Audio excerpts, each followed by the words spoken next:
साथियों नमस्कार, स्वागत है आपका एक बार फिर से गवर्नमेंट गुरु 2.0 यूट्यूब सेशन में। आज हम इस भर्ती के बारे में बात करने वाले हैं जो कि राजस्थान की सबसे बड़ी चर्चित भर्ती रही है। इस भर्ती में स्पष्टतः कुछ भी नहीं कहा जा सकता है आज तक कि इसमें आखिर होने क्या वाला है, रिजल्ट निकलने वाला है कि भर्ती रद्द होने वाली है या फिर पूरी भर्ती प्रक्रिया रद्द होकर नई भर्ती निकलने वाली है। आज तक कोई भी स्पष्ट रूप से नहीं कह पा रहा है सरकार क्या चाहती है, आरपीएससी क्या चाहता है और स्टूडेंट्स क्या चाहते हैं। स्टूडेंट्स जो भी दो गुटों में बढ़ चुके हैं, इसमें एक गुट है कि जो चाहता है कि रिजल्ट जल्द से जल्द निकले और एक गुट है कि ये भर्ती पूरी जो है इसकी जांच होकर रद्द हो। इस संबंध में हम पूरी चर्चा करने वाले हैं। बीजेपी की सरकार आपको पता है राजस्थान में बन चुकी थी और उसके बाद जो है बीजेपी की सरकार के दोहरे मापदंड यहां पर देखने को मिले इस भर्ती प्रक्रिया को लेकर या अन्य भर्ती प्रक्रिया को लेकर। सारी हम बातों पर आज चर्चा करने वाले हैं। यह जो भर्ती है ये रद्द होगी या रिजल्ट आएगा, इसका डिसीजन कब तक हो जाएगा, ये सारी चीजें मैं आज आपके लिए अपडेट लेके आया हूं। और आप जो है वीडियो को पूरा देखना, चैनल को सब्सक्राइब कर लेना, वीडियो को लाइक कर देना और दोस्तों के साथ शेयर कर देना। ठीक है दोस्तों, तो चलिए शुरू करते हैं हमारा सेशन आज का। तो सबसे पहले हम बात करेंगे, थोड़ा डिटेल में हम चर्चा करेंगे, पूरा एनालिसिस करेंगे कि आखिर क्या है सारी चीजें, है ना। तो आप बने रहना, स्किप मत करना वीडियो को। ठीक है दोस्तों, सबसे पहले हम बात करने वाले हैं नीट भर्ती पेपर को लेकर। नीट जो भर्ती है, जो अभी नीट भर्ती हुई थी, इसमें जो है पेपर लीक को लेकर और इसमें बहुत सारी जो गड़बड़ियां सामने आई थी, आपने देखा होगा, यूट्यूब पे देखा होगा, समाचार पत्रों में देखा होगा, बहुत सारी जगह आपने देखा होगा। नीट का जो पेपर लीक हुआ था, ये जो है आपको पता है कि जो नीट है जो केंद्र सरकार के अधीन रहती है। आपको पता है जो इसको जो आयोजित कराता है वो एनटीए कराता है, नेशनल टेस्ट एजेंसी, जो इसको आयोजित करवाता है। और वहां से जो है ये पेपर लीक की घटना सामने आई है। जो है 25-25 लाख रुपए देकर जो है नीट के जो है एग्जाम को क्लियर किया था। और आपको पता है कि एक ही सेंटर से काफी सारे जो है रैंक होल्डर सामने आए थे। ठीक है, तो ये सारी बातों पे हम चर्चा नहीं करेंगे, हम ये बात करेंगे सेंटर के अंदर भी जो है नीट का एग्जाम लीक हुआ है। ठीक है, तो नीट का एग्जाम लीक हुआ है, बहुत सारी जो इस पे जांचें चल रही है और जांच के बाद अभी भविष्य में समझ में आएगा कि ये पेपर को रद्द होगा और 100% ये जो है रद्द होगा, इस बात की मैं आपको गारंटी देता हूं। ठीक है, नीट का पेपर सेंट्रल गवर्नमेंट रद्द करेगी 100%। अभी हाल ही में एक चीज और आपको सामने को देखने को मिली थी, ये जैसे नीट पेपर से रिलेटेड ये जो जानकारी है, हमारा मुद्दा ये नहीं है नीट, हमारा मुद्दा ईओआरओ। आप ये सोच रहे होंगे कि ईओआरओ बोल के नीट की जानकारी दे रहा हूं, मैं जानकारी नहीं दे रहा, मैं आपको अवगत करवा रहा हूं चीजों से। ठीक है, तो ये बहुत सारी चीजें घटनाएं सामने आई थी और इस तरह की जो चीजें हैं हमारे ईओआरओ के अंदर भी सामने आई थी। आगे देखते हैं, अभी एसओजी ने एक चार्जशीट में खुलासा किया है कि आरपीएससी की हिंदी, ये जो है खबरें बता रहा हूं मैं आपको कि आखिर हो क्या रहा है अपने जो है राजस्थान के अंदर और पूरे देश के अंदर। आरपीएससी की हिंदी लेक्चरर भर्ती परीक्षा 2022 का पेपर हुआ था लीक, ये एसओजी ने एक चार्जशीट के अंदर खुलासा किया है। ठीक है, ये तो राजस्थान की बात है, जो आरपीएससी की जो लेक्चरर की भर्ती है 2022 में हिंदी का जो पेपर वो लीक हुआ था और ये एसओजी की एक चार्जशीट में खुलासा हो चुका है। ठीक है, चार्जशीट में चौंकाने वाला तथ्य उजागर हुआ है कि आरोपी अभ्यर्थी सांचौर निवासी ब्रह्मा कुमारी पुत्री बाबूलाल बिश्नोई ने सुरेश बिश्नोई और ओम प्रकाश मांझू के साथ मिलकर परीक्षा से पहले ही पेपर सॉल्व कर लिया था, यानी इस परीक्षा का पेपर लीक कर दिया गया था। ठीक है, ये एसओजी आपको पता है, एसओजी जो है आपके एसआई की भर्ती की भी जांच कर रहा था, एसओजी ने ये अपनी चार्जशीट के अंदर खुलासा किया है। ठीक है दोस्तों, ये है दूसरी चीज। अब आगे चलते हैं। अब ये चेहरा आपने काफी देखा होगा, ये है आपके गोपाल केसावत, जो कि गहलोत सरकार में पूर्व मंत्री और जो रह चुके हैं और रिश्वत कांड के अंदर ईओआरओ भर्ती के रिश्वत कांड के अंदर इनको जो है गिरफ्तार किया गया था। इन्होंने 18.5 लाख रुपए की रिश्वत लेते हुए इनको पकड़ा था। और ये जो है गोपाल केसावत, इन्होंने इस बात की गारंटी ली थी दोस्तों, क्या ली थी, गारंटी ली थी कि आपकी जो ओएमआर है ये जो है आरपीएससी से मैं बाहर करा दूंगा और आपकी ओएमआर ही चेंज करा दूंगा। और आपकी ओएमआर चेंज कराने के लिए जो है कुछ पैसे लगेंगे और पैसे जो लगेंगे वो आरपीएससी के अंदर, आरपीएससी के अंदर दोस्तों, आरपीएससी की बात हो रही है, आरपीएससी के अंदर जो है सांठगांठ करके मैं सारी चीजें करा दूंगा। तो दोस्तों कहीं ना कहीं ये स्पष्ट हो चुका था कि आरपीएससी के अंदर गोपाल केसावत का जो है आना जाना था या आरपीएससी के अधिकारी या कर्मचारियों के साथ इसकी सांठगांठ थी, ये स्पष्ट हो चुका था। इसलिए एसीबी ने इसको धर दबोचा। जो परिवादी है उसकी शिकायत पर एसीबी ने इसे धर दबोचा। ठीक है, अब ईओआरओ भर्ती को लेकर बहुत सारी जो है 2023 से ही, मई 2023 से एग्जाम हुआ था, उसके अगले दिन से ही बहुत सारी जो है घटना सामने आई थी कि बिग लगाकर, ब्लूटूथ डिवाइस लगाकर पहुंचे 2 अभ्यर्थी। ठीक है, आरपीएससी की जो सदस्य है मंजू शर्मा और संगीता आर्य, इन दोनों के मामले में एसीबी पूछताछ करी थी। आपको पता होगा बहुत मुद्दा ये उछला था। बोले सर आप ये स्टोरी क्यों बता रहे हो? पूरी स्टोरी मैं बता रहा हूं क्योंकि अपने एक कंक्लूजन पर निकलने वाले हैं, और लास्ट में जो अपडेट है ईओआरओ की बड़ी, वो मैं आपको देने वाला हूं। लेकिन उससे पहले जो है सारी चीजों को एनालिसिस करना जरूरी है। ठीक है, यहां पर एक और खबर आई थी, आरपीएससी पेपर लीक, ईओआरओ का पेपर बेचने वाला था बाबूलाल कटारा। तो बाबूलाल कटारा आपको पता है तत्समय एग्जाम कंडक्ट कराया था, और एग्जाम कंडक्ट कराने के लिए जो आरपीएससी से जो पेपर सेट हुआ था वो भी इसमें बाबूलाल कटारा का कहीं ना कहीं हाथ था। और आरपीएससी में ईओआरओ का पेपर बेचने वाला बाबूलाल कटारा, इसकी जो है जांच करने के लिए उपेन यादव ने मांग उठाई थी। ठीक है, अप्रैल 2023 के अंदर। ठीक है, तो ये भर्ती शुरू से ही विवादों में रही है, ये जो भर्ती है शुरू से ही विवादों में रही है, और इसको लेकर अभी तक कोई डिसीजन नहीं हुआ। तो 26 मई की ये न्यूज है कि आरपीएससी और यूडीएस सचिव को नोटिस जारी करे। हाईकोर्ट ने क्या कहा कि आरपीएससी ने और यूडीएस सचिव को नोटिस जारी किया है, क्यों इस भर्ती को रद्द नहीं किया जा सकता, क्यों ना ईओआरओ भर्ती परीक्षा रद्द की जाए। हाईकोर्ट ने जो है ये कहा था। ठीक है, उसके बाद हाईकोर्ट में 2 रिट लगी हुई है, एक लगी हुई है आपके राधेश्याम छिपा के नाम से, और एक लगी हुई है आपके मुकेश चौधरी के नाम से। ठीक है, मुकेश चौधरी के नाम से रिट लगी हुई है। आरपीएससी से जो है माननीय हाईकोर्ट ने जवाब मांगा, लेकिन जवाब आज दिनांक तक दिया नहीं गया था। ठीक है, आप जानते हैं कि नॉर्मली हाईकोर्ट अगर कोई जवाब मांग रहा है तो नॉर्मली डिपार्टमेंट दे देता है, लेकिन क्यों नहीं दिया गया, किन लोगों को बचाने की कोशिश की जा रही थी, ये सारी चीजें इस भर्ती पर जो है अंकुश लगाती है, इस भर्ती पर जो है संदेह के घेरे में लाती है।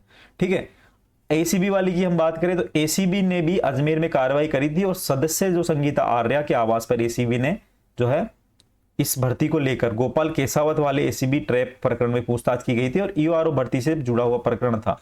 परिवादी ने लगाए थे आरपीएससी की 2 सदस्यों पर आरोप, और आरोप के सिलसिले में कई बार जो पूछताछ की गई थी, तो इसमें एक तो संगीता आर्य का नाम सामने आया था, और एक जो है मंजू शर्मा का नाम सामने आया था।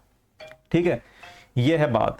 अब इसमें क्या हुआ मैं आपको बता रहा हूं। अब मैं ये कहना चाह रहा हूं कि आप ये देखो कि इतने सारे जो है सबूत सरकार को, एसओजी को है ना, एसआईटी को और जो है अन्य मंत्री जो थे उनको, और हाई कोर्ट के अंदर, ये सभी जगह ये सारे सबूत, और इसके अलावा भी बहुत सारे सबूत है, एफआईआर दर्ज हुई थी है ना, बीकानेर बाड़मेर शहर, तो सारे सबूत जो हैं कहां पे दे दिए गए थे, इन जगह पे दे दिए गए थे। तो होना क्या था कि सबसे पहले जो है इस भर्ती की क्या होनी थी दोस्तों, जांच होनी थी। जांच होने के बाद जो है इस भर्ती पर जो है एक्शन लिया जाना था, लेकिन सरकार अभी तक जो है टालमटोल कर रही है, और टालमटोल करने के बाद जो टालमटोल है, इसके बाद अभी तक जो है इस भर्ती की जो है जांच नहीं की जा रही। ठीक है, पहली बात तो ये। अब देखो, अब मैंने यहां पे लिखा है कि दोहरा मापदंड कैसे, कि मैं कह रहा हूं कि सेंट्रल में केंद्र सरकार है वो है बीजेपी की, है ना, केंद्र सरकार क्या है, बीजेपी की, राजस्थान में भी सरकार है बीजेपी की, और ये जो भर्ती निकाली थी वो पिछली सरकार कांग्रेस की सरकार ने निकाली थी। ठीक है, अभी आपके नीट का जो है इसमें जो है जांच की जा रही है, नीट का जो है एग्जाम 100% रद्द होने की संभावना है पूरी। अभी आपको पता है यूजीसी नेट जो है, नेट का एग्जाम भी हुआ था, नेट का एग्जाम जो है रद्द हो गया, आपको पता है नेट का एग्जाम आपके रद्द हो चुका है। जो अभी एग्जाम हुआ था 16 तारीख को शायद एग्जाम था, 16 जून को, और ये जो है इसमें भी कहीं ना कहीं फर्जीवाड़ा हुआ था, पेपर लीक के सामने बातें आई थी, और ये जो है ये एग्जाम रद्द कर दिया गया है नेट का। ठीक है, नेट का एग्जाम रद्द कर दिया गया, क्यों, क्योंकि कहीं ना कहीं ऐसा इसका रीजन दिया गया है, कहीं ना कहीं इसमें जो है पेपर लीक की घटना सामने आई है, तो पूरी भर्ती पर जो है कहीं ना कहीं पूरी भर्ती जो है रद्द करने की मतलब पेपर लीक उस भर्ती में हुआ है, ये बात को मान लिया गया है। और हल्का सा अंदेशा होने पर, मैं कह रहा हूं हल्का सा अंदेशा होने पर इस नेट के पेपर को रद्द कर दिया गया है। और हम यहाँ देख रहे हैं, ये है सेंट्रल गवर्नमेंट ने किया। अब और हम देख रहे हैं यहाँ पर ईओआरओ की भर्ती। तो ईओआरओ भर्ती में इतने सारे सबूत होने के बाद, इतने सारे सबूत होने के बाद भी इस भर्ती को अभी तक जो है लटका के रखा हुआ है। ठीक है, तो ये दोहरा मापदंड अपनाया जा रहा है बीजेपी की सरकार के द्वारा। ठीक है, वर्तमान सरकार के द्वारा दोहरा मापदंड अपनाया जा रहा है। कांग्रेस की सरकार की भर्ती थी, आप तो इस भर्ती को रद्द करके नई भर्ती निकालो ज्यादा पदों पर, तो आपकी सरकार की वाहवाही होगी और जो युवा बेरोजगार है, जो नाराज है, वो कहीं ना कहीं आपके फेवर में रहेगा। दूसरा यह है कि अभी आपने महिला आरक्षण 50% किया है, किसमें, रीट के अंदर। इससे भी जो है युवा बेरोजगार, जिसमें पुरुष वर्ग स्पेशली नाराज है। उसके बाद आपने महिला कांस्टेबल, जो कांस्टेबल भर्ती उसमें 30% से बढ़ाकर आरक्षण को 33% कर दिया है। और ये सब काम किया गया है आपके महिला सशक्तिकरण के कारण। महिला सशक्तिकरण के नाम पर यह काम किया गया है। और महिला सशक्तिकरण केवल मात्र आप रोजगार प्रदान कर दोगे वहां से नहीं हो जाता, आप भी इस बात को जानते हो। ठीक है, तो ये आपको कहीं ना कहीं यह है कि सरकार के द्वारा जो नीतिगत फैसले हैं वो नहीं लिए जा रहे हैं। एसओजी से आप ईओआरओ की जांच नहीं करा रहे, एसआईटी से आप जांच नहीं करा रहे हो, आप केवल इस पे लीपापोती कर रहे हो। आरपीएससी इस इंतजार में बैठी है कि जो है सरकार से हरी झंडी मिले और जो है इसमें हमारे द्वारा रिजल्ट जारी कर दिया जाए। आरपीएससी ने दोस्तों रिजल्ट तैयार कर लिया गया है और रिजल्ट तैयार करने के बाद जो है आपके बस इस ताक में बैठे कि सरकार हमें एक हरी झंडी दे दे और इसका रिजल्ट जारी कर दे। वो कैसे, मैं बताता हूं। एक अपडेट सामने आ रही है, अब मैं आपको फाइनल कंक्लूजन पे निकलते हैं। एक अपडेट सामने आ रही है कि जो मुख्यमंत्री भजन लाल जी है, हमारे जो सीएम साहब हैं, राजस्थान के सीएम साहब भजन लाल जी, तो भजन लाल जी के पास इस ईओआरओ भर्ती की तो एक तरह से जो है जानकारी पहुंच चुकी है, ये बात तो 100% श्योर है। क्योंकि उन्होंने जो सीएस है हमारे मुख्य सचिव सुधांशु पंत जी को जो है कहा है कि इस वाली जो भर्ती प्रक्रिया, इसकी जो है मुझे अपडेट दो कि इसमें आखिर क्या चल रहा है, कि ये भर्ती पूरी तरह से सही है या थोड़ा इसमें जो है गड़बड़ है। अगर ये सही है तो इसका जो है रिजल्ट निकालो, गड़बड़ है तो इसकी थोड़ी सी जांच करो। तो ये जांच के लिए ये जो है सुधांशु पंत जी एसओजी या एसआईटी को बोल रहे हैं, है ना। एसआईटी या एसओजी पर ये जो है जांच एसओजी एसआईटी करेगी। लेकिन अब चक्कर ये है कि एसओजी और एसआईटी जो है जांच करेगी वो इस आधार पे करेगी जो सबूत सामने आए हैं। ठीक है, जो सबूत सामने आए हैं, तो एसओजी और एसआईटी के ऊपर ये डिपेंड करता है कि जो सबूत के आधार पर इस भर्ती को रद्द करने की सिफारिश कर सकती है अथवा नहीं। दूसरा मामला संगीता आर्या और मंजू शर्मा का जो है मामला एसीबी के अंदर चल रहा है। तो एसीबी से भी जो है आरपीएससी द्वारा पूछा जा रहा है कि इसके अंदर जो पूछताछ की गई थी उसमें आपने क्लीन चिट दी है या नहीं, क्लीन जो चिट है वो दी गई है या नहीं दी गई है, ये आरपीएससी ने एसीबी से पूछा है। तो दोस्तों यहां एसओजी अगर इस भर्ती को बोल देती है कि ये जो भर्ती है इसमें घपला हुआ है या फिर इसकी जो है पारदर्शिता पर कहीं ना कहीं प्रश्न चिन्ह लगा है, तो ये भर्ती हमारी रद्द हो सकती है, भर्ती रद्द हो सकती है। अगर एसओजी इस चीज को क्लियर कर देती है कि ये जो है भर्ती रद्द करने योग्य नहीं है या जो है जांच में ऐसी चीजें सामने नहीं आई कि इस भर्ती को रद्द किया जा सके, तो हो सकता है कि इसका जो है रिजल्ट हमें देखने को मिले। क्योंकि ये जो है सरकार के आरपीएससी केवल ये ताक में बैठी है कि आरपीएससी ये ताक में बैठी है कि कब जो है सरकार से हरी झंडी मिले, हरी झंडी मिलने के बाद ही ये सारी चीजें क्लियर होगी। तो दोस्तों देखना यह है कि अब जो है सरकार इस पे डिसीजन कब लेती है। तो दोस्तों मुझे कहीं ना कहीं ये लगता है कि आज देखो, आज है 20 जून 2024।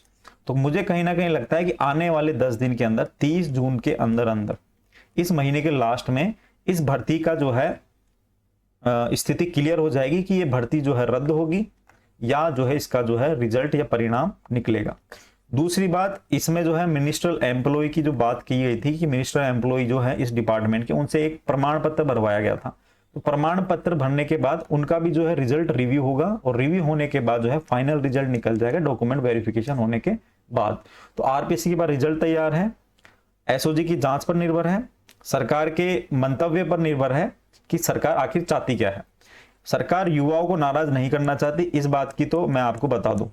ठीक है, उन्होंने महिला आरक्षण को देकर अभी जो है महिला आरक्षण जो है आपको जो 50% दिया गया है रीट के अंदर, वहां पर जो है पुरुष वर्ग थोड़ा नाराज है, लेकिन कहीं ना कहीं उनका सरकार का कहना है कि ये जो है हमने महिला सशक्तिकरण के कारण दिया है। तो एक शुरुआत बोल सकते हैं या कुछ भी बोल सकते हैं, लेकिन ये जो आरक्षण है इससे भी काफी जो है युवाओं में आक्रोश है। तो युवाओं में आक्रोश है, सरकार इस बात पर जो है ध्यान है सरकार को कि युवा नाराज हो गए हैं, लेकिन कहीं ना कहीं हो सकता है इस भर्ती को रद्द करके कहीं ना कहीं इस पे जो है युवाओं को अपने पक्ष में लेने की कोशिश करे। और बाकी तो एसओजी की जांच पर निर्भर है, वो आपको 30 तारीख तक क्लियर हो जाएगा आखिर इसमें होना क्या है। ठीक है दोस्तों, तो अभी तक के लिए इतनी है जानकारी, कुछ आगे अपडेट होगी तो मैं आपको जो है बता दूंगा। चैनल पे जुड़े रहिए, चैनल पे नोटिफिकेशन ऑन कर लेना सब्सक्राइब करके, तो आपको जो है पहुंच जाएगी सारी चीजें। आपको केवल ये ध्यान रखना है कि चैनल को सब्सक्राइब करने के बाद नोटिफिकेशन ऑन करना है, और आपसे जुड़ी हुई इस भर्ती से जुड़ी हुई या अन्य कोई भर्ती से जुड़ी अपडेट आप तक पहुंच जाएगी। बस आप जो है बने रहिए और थोड़ा धैर्य बना के रखो। ठीक है, हर चीज में उतावलापन अच्छा नहीं होता है, आप जो है बस धैर्य बना के रखो, जो होगा अच्छा होगा। 30 तारीख तक वेट करो, 30 तारीख तक आप वेट करोगे तो आपको जो है सारी स्थिति क्लियर हो जाएगी। और जो रद्द कराना चाहते हैं या इनकी मांग है कि जांच कराई जाए, तो यहाँ पे बैठे रहने से काम होगा नहीं, यूट्यूब पे कमेंट लिखने से काम होगा नहीं, आपको जो है अब मांग के लिए सरकार के पास जाना ही होगा। ठीक है दोस्तों, तो मिलते हैं नेक्स्ट वीडियो में, अभी के लिए इतना ही, धन्यवाद, जय श्री राम।